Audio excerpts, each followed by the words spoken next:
Extraño aquellos días en los que un mexicano podía estar verdaderamente orgulloso de la Secretaría de Educación Pública porque la dirigía un intelectual, Jaime Torres Bodet. Extraño aquellos días en los que un mexicano podía estar orgulloso de los libros de texto de la SEP porque los había diseñado un escritor, Martín Luis Guzmán. Aquellos mismos libros de texto que uno realmente disfrutaba leer y ver simplemente porque los había ilustrado un artista plástico mexicano, David Alfaro Siqueiros. Aquello sucedió en la década de 1970, cuando por instrucción del entonces presidente Luis Echeverría se creó la Comisión Nacional del Libro de Texto Gratuito. Aquellos libros que hoy deberíamos ver en cada escuela de este país se crearon apenas entonces. Y por supuesto hubo también quien se opuso a esta medida porque no se podía imponer, pensaban ellos, un libro de texto para todo el país, manifestaciones, movilizaciones por todo el país. Esto nos deja dos lecciones a nosotros ahora que estamos por comenzar el programa.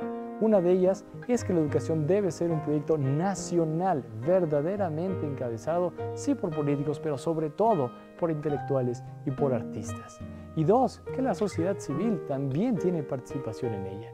Son dos lecciones que nos dejan a su vez dos tareas para este año y sobre todo para estas campañas políticas. Uno, que los candidatos que ahorita están queriendo ser presidentes de nuestra república, porque por supuesto ellos no han abonado mucho en esta discusión, necesitan dar muchas más propuestas en esta materia, y por otra parte a nosotros mismos, la sociedad civil, para exigirles que lo hagan y que durante el próximo sexenio realmente mantengan su palabra. Es así, con esta reflexión desde la cultura, desde la literatura, que arrancamos este programa que se llama Tonske.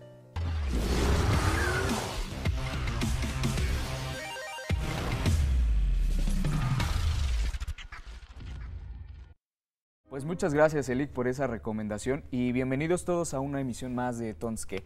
El día de hoy, Mariana y yo, justo por el pasado día festejo del Día del Maestro, nos dimos a la tarea de querer investigar qué está sucediendo con la educación en México, por qué no está en la agenda política y cuál es la propuesta que hay, si es que hay, para poder mejorar en cuanto a educación en nuestro país. ¿Sí o no, Mariana? Pues sí, porque todos nos lo hemos preguntado, ¿no? Yo creo que en cualquier charla que hemos tenido siempre lo que se menciona es que en México ya no hay educación, ¿no? Y desde ahí es como que todo el señalamiento que se hace a muchos problemas que a lo mejor tienen otras raíces, pero es lo principal que se nos viene a la mente. Hoy con nuestros invitados queremos discutir justamente eso, ¿no? Es indignante muchas veces saber las condiciones verdaderas a las que se enfrentan los profesores en el país, porque lejos de ser un trabajo de ver es que es el profesor que va a dar clases, no, es toda una vocación, o debería de ser una vocación, y pues muchas veces no se cumple, ¿no? En ese sentido, ustedes, chicos, ¿qué es lo que opinan, por ejemplo, en el marco de la reforma educativa, qué es lo que afecta a los profesores en nuestro país? Bueno, a propósito del comentario inicial, creo que si pudiéramos describir un elemento del proceso de reforma sería la desnacionalización de la educación, ¿no? O sea, analizar la reforma por sí misma, el contexto mexicano es también perder de vista una serie de elementos que nos pueden dar un panorama general de hacia dónde se dirige, ¿no? La reforma educativa en México es parte de un proceso internacional de reforma educativa que algunos investigadores han denominado movimiento de reforma educativa global. Algunos lo sitúan en los 80s, en el Chile de Pinochet, con la inclusión de vouchers escolares, privatización educativa. Algunos más hacia finales de esa década, en el gobierno de Margaret Thatcher, con la llamada Education Reform Act y esta lógica de competitividad entre las escuelas y control docente. Pero esas reformas de ese corte se han replicado en muchas partes, en Argentina, en Chile, en Estados Unidos, en nuestro país. Y tienen elementos que en la reforma mexicana actual lo vemos de manera muy clara, ¿no?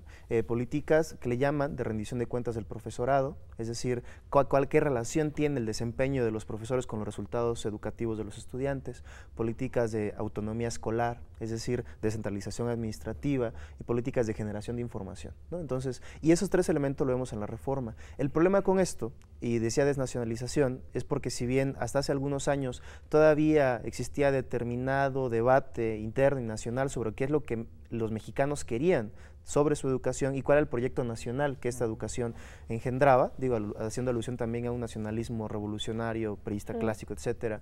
Desde al menos de los años 90, con la firma del Acuerdo Nacional para la Modernización de la Educación Básica con Salinas de Gortari en el 92, esa tendencia se ha fragmentado, ¿no? Y hay una adopción de políticas internacionales, le llaman de buenas prácticas en esta, digamos, en esta léxico gerencialista, que se han aplicado en México sin conocer el contexto de los docentes, las dificultades de su trabajo diario, etcétera, ¿no? Creo que ahí es un primer... Lo que decimos en varios de los programas que hemos los programas que hemos tenido, perdón, los modelos que queremos replicar en México no funcionan porque más que adoptarlos, los tenemos que adaptar, ¿no?, al país que tenemos, a las condiciones que tenemos, como bien dices, a la situación y el contexto que viven los maestros, los alumnos, todos los que están involucrados en la educación, para que este modelo funcione.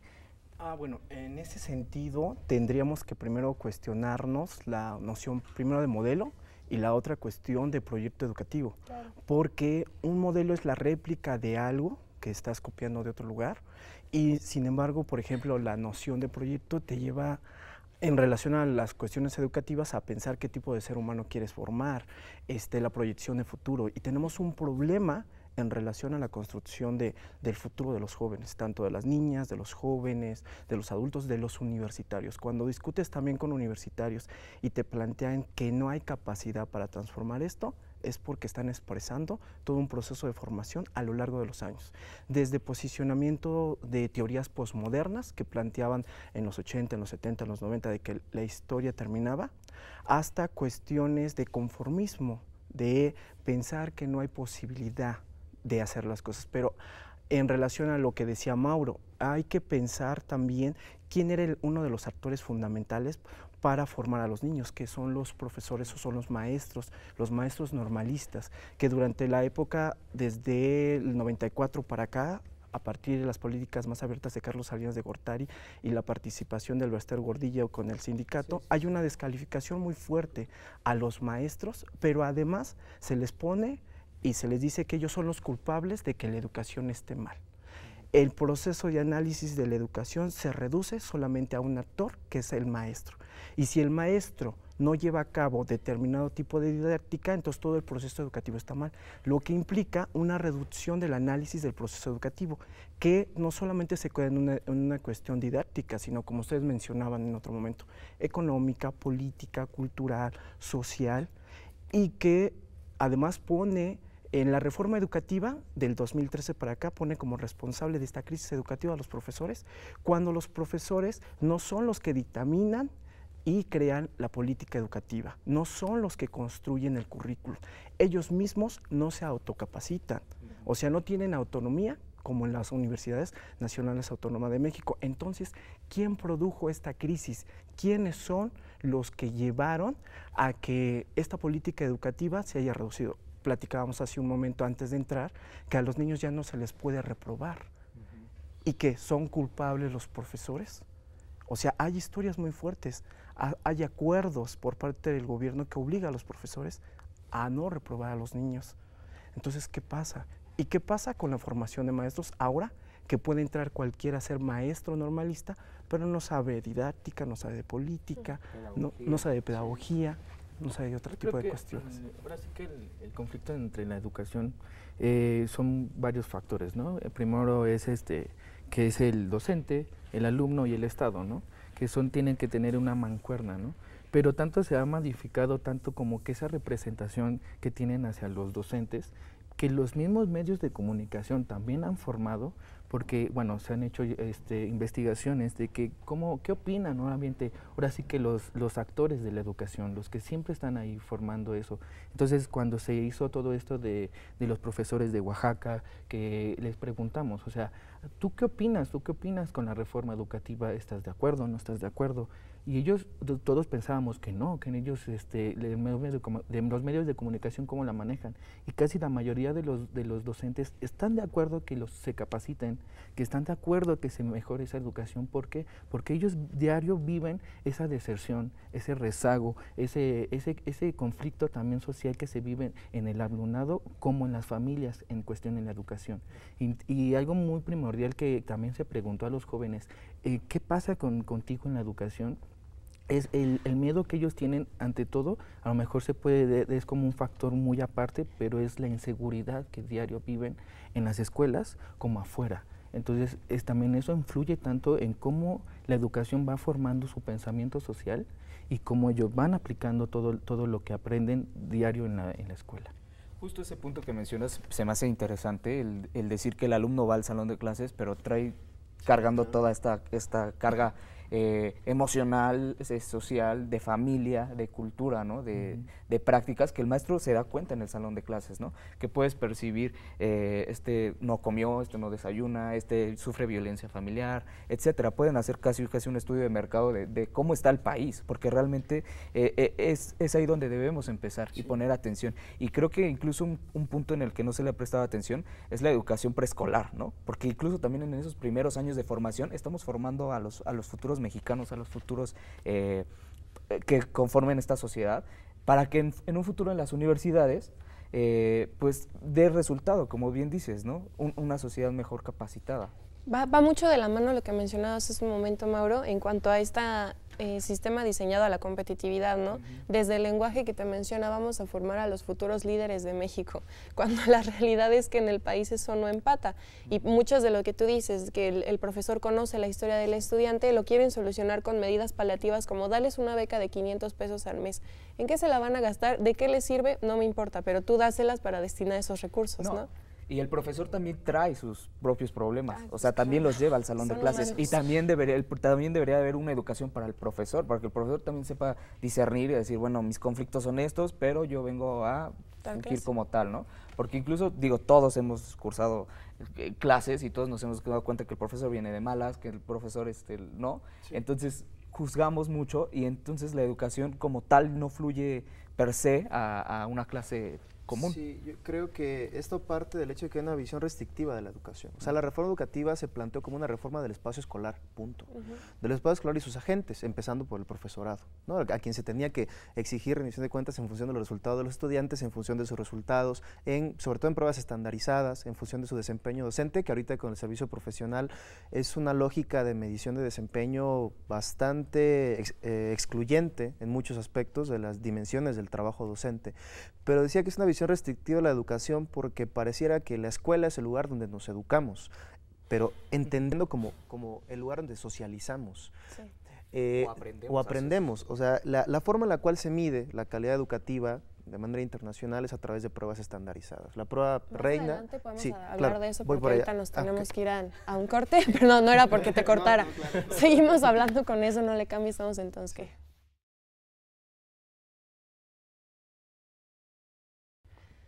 Justo con esa idea que todos sabemos que la educación comienza en casa, es muy importante retomarla porque en este país más que nada es muy importante. Hay otros espacios, como bien comentaba Mauro antes de irnos a ese corte comercial, acerca de cómo nos estamos formando, o se supone que deberíamos demostrar cómo estamos formados en esos espacios educativos y respecto a eso estábamos hablando. Sí, básicamente comentaba que hay una visión restrictiva de la educación en la reforma, ¿no? Se piensa solo que se educa únicamente en el espacio escolar, haciendo tabula rasa de todos los demás espacios de socialización en la cual una persona se desarrolla a lo largo de su vida.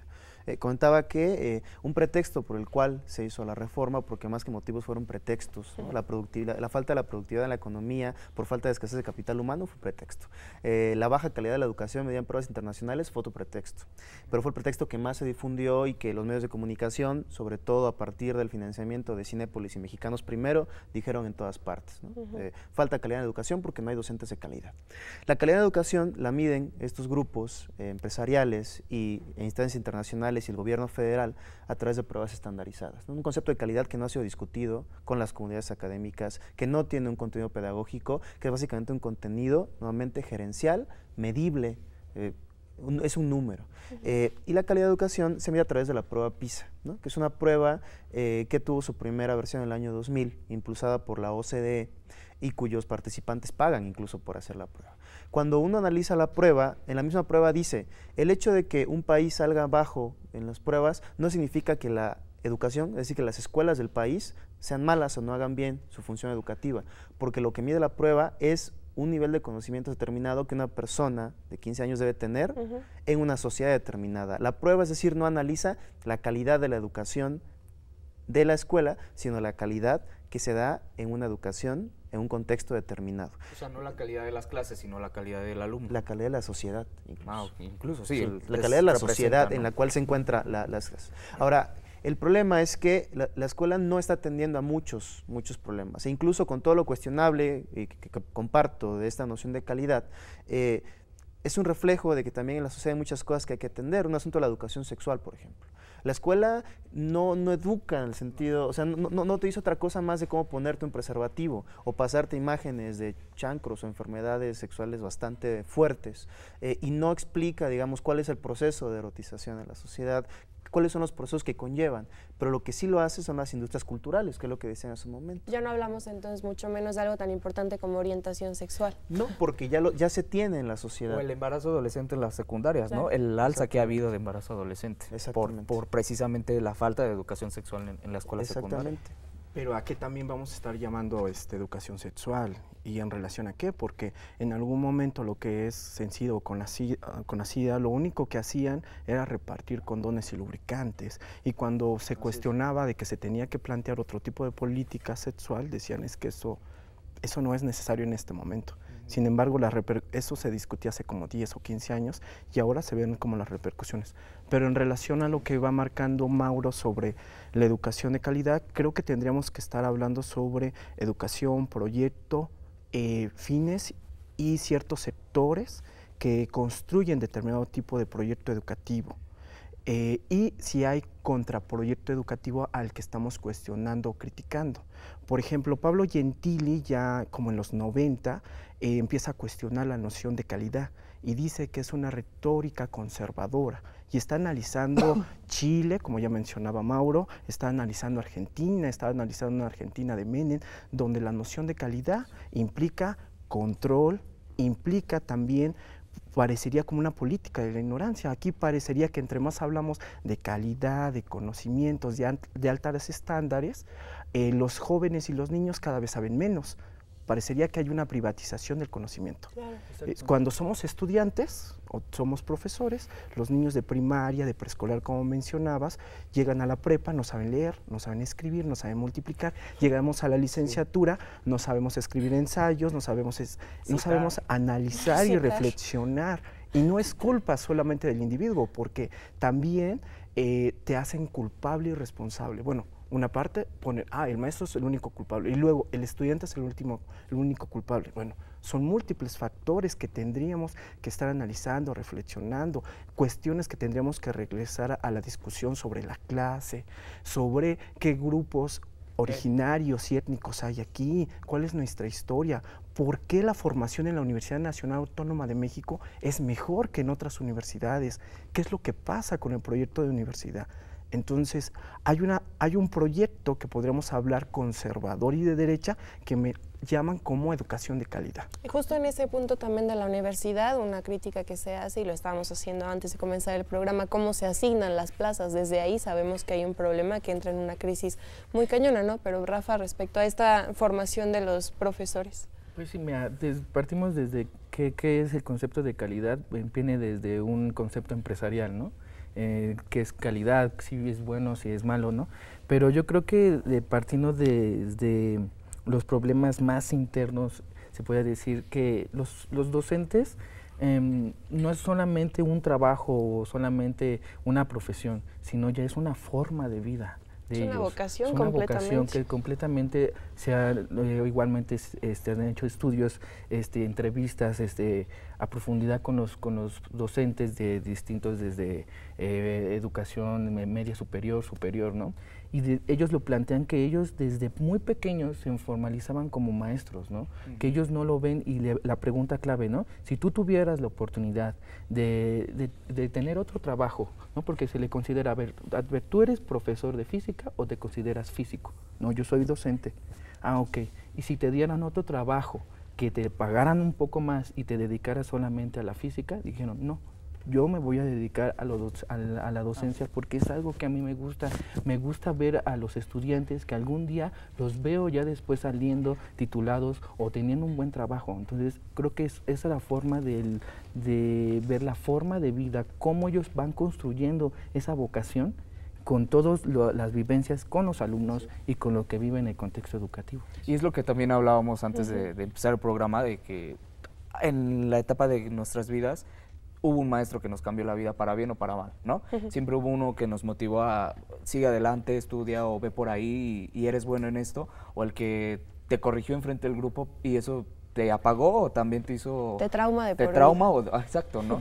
Pero precisamente en la calidad, ¿cómo vamos a tener calidad o esperamos tener calidad? Me pregunto, si los grupos son extensos, ¿no? ¿Cómo puede haber una... O sea, de por sí la presión para el maestro ya es demasiado grande, igual para los niños si las clases empiezan tan temprano, ¿no? O sea, viendo como otros modelos educativos en otros países donde van más tarde a la escuela, el tiempo van desayunados, tienen mayor enfoque a lo que están haciendo, a las clases duran un poco más o un poco menos ciertas clases. Es antipedagógico tener muchas horas de clase, porque hasta cuando a lo mejor nosotros íbamos, estábamos 4 horas sentados viendo el tema y decías, o quién no calma. recuerda el no querer separar a la escuela, ¿no? Porque dices, ¿por qué tan temprano? Que no es por flojera, de Exacto, verdad es no por te flojera. concentras.